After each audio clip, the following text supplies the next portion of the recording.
Արմեն Աբազյանը իմ վարչապետության օրոք ամենաերկարն է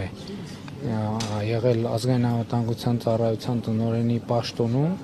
եւ աշխատել է ամենաբարդ շրջանում 2020 թվականի նոյեմբերից եւ նրա պաշտոնավարման ողջ ընթացքը եղել է չափազանց բարդ եւ ես կարծում եմ, որ նա արժանացել է, որ մի քիչ հանգստանա, որովհետեւ այս 4 ավելի մի րոպե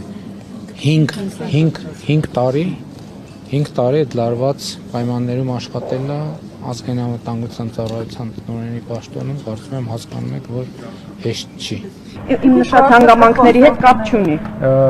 Գիտեք,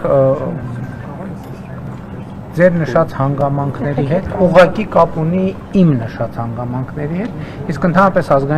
ազգային անվտանգության ծառայության տնօրենի աշխատանքը առնչվում է գրեթե ամեն ինչի հետ, հատկապես այն ինչ որ վերաբերվում է անվտանգությանը, այդ թվում հիբրիդային։ Հրաժարվել է որևէ հանձնարարություն կատարել, պարոն վարչապետ։ Չէր կարող ազգային անվտանգության ծառայության տնօրենը հրաժարվել որևէ հանձնարարություն կատարել։